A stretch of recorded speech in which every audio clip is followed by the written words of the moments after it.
It is to no one's surprise that new changes in bands we like leave us kinda worried about them. Not only because we liked the style of the band when we first met them, but also because of the fear of not knowing what lies ahead. With Tame Impala, it didn't happen so deeply per se, but it has already made some fans more aware of Kevin Parker's sound adventure. Tame Impala has changed a lot since their first material, the self-titled EP of 2008. On his way, Kevin Parker has been flirting with more accessible sounds to make his sound more complex. This logic seems crazy, but when you actually stop to think about how much Tame Impala has been changing and growing, it is a great exercise to see not only how an artist thinks, but also to open up to a new sound. Despite the acclaim and praise, there are some people that saw Tame Impala lose some of the initial freshness. Finding a way to get perfection on his sound, Kevin changed the way that psychedelia dictated things in Tame Impala, moving from something more tripping to something calmer. So the question is, why did Tame Impala become pop? Tame Impala has always sounded like something new. When the band was still in the beginning, the modern and dirty psychedelic sound was a little different compared to whatever international indie scene was used to hype. While alternative folk strongly reinvented itself in the United States, with bands such as Bon Iver and Fleet Foxes, names like Florence and the Machine and St. Vincent gave a totally different face to indie pop, which was already becoming one of the main genres to give something to talk about. I'm using these two examples, but were a lot of other things going back in the day, such as the XX, Electronic Indie, and Pass and Pitch, and the British scene that tried to reinvent indie rock through bands like Foes and the Maccabees. One curious thing is that despite having a support, mainly in the criticism, most psychedelic bands from 2000s didn't really get out of their bubble, as Tame Impala would later manage to do.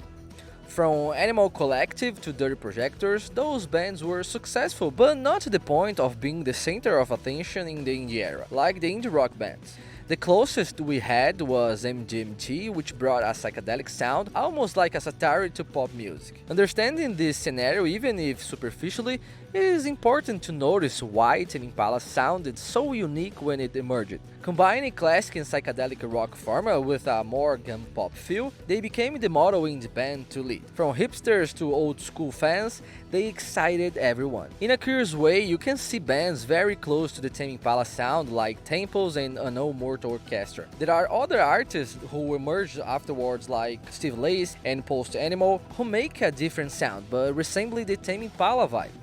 Once we understand everything, we are able to dive into our conversation, especially because a lot of people still mix things up. If Tame Impala doesn't sound as new or revolutionary as it did in the beginning, it has nothing to do with the more pop sounding recent work. You might think that Tame Impala wanted to stay pop to be more commercially successful or to reach a larger audience, but that's not what happened. As we said, Tame Impala's grace was to be shown as something new.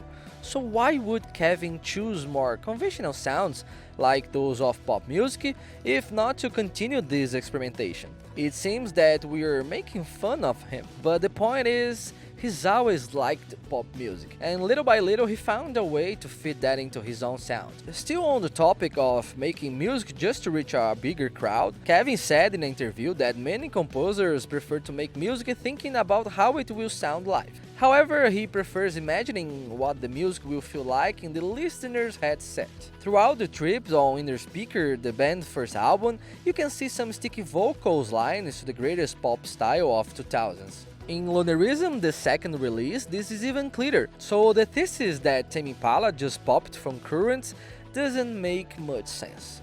Something interesting about the changes in Tame Impala's sound is that this story of it became more pop, it became less psychedelic, sometimes overshadows one of the Kevin Parker's greatest strengths, which is making Tame Impala sound more and more danceable. He's great at making the crowd that's only used to hearing pop get on their feet after getting into psychedelic sounds.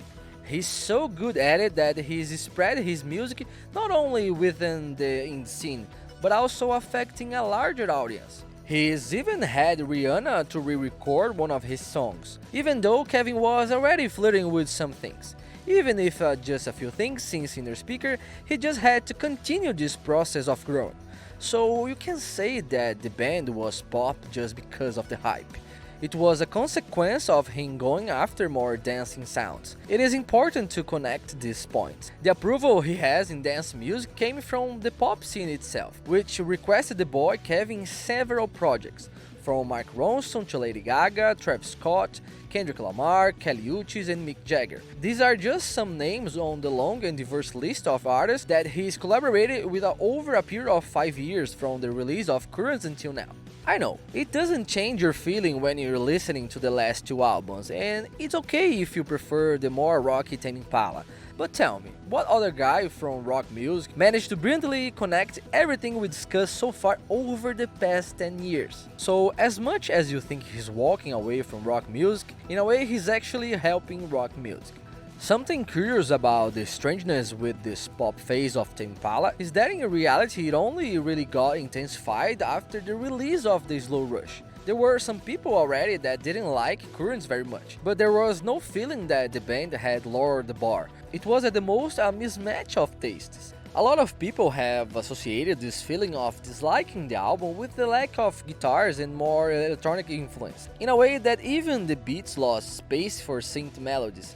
But when you stop to think, Currents had already had a departure from guitars. But unlike the slow hush on Currents, the electronic vibe was more dancey with more groove. Something nice to notice is also that we normally see pop music nowadays as something totally energetic and electrifying, especially in this vibe of revisiting the 80s. The pop that Tame Impala brings in the slow hush is something more climatic and quiet, which refers to more specific things like yacht rock, a kind of sound that has earned its name after the producers of this type of sound, who always throw parties on yachts.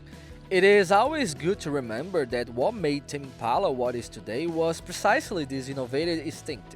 Whether there are people who thought Tame Impala changed too much during the slow hush, there is another way of looking at it too, looking at Kevin Parker and where he's at now. I can tell that it's hard to see him stopping at just one kind of sound. He's not the type of artist that changes abruptly, like the Arctic Monkeys in Tranquility Base Hotel and Casino. But he likes to gradually expand ideas in the sound that he's an expert already. So he started with psychedelic rock, going through indie electro rock, then he went after synth pop with R&B. And now he presented us with soft psychedelic pop.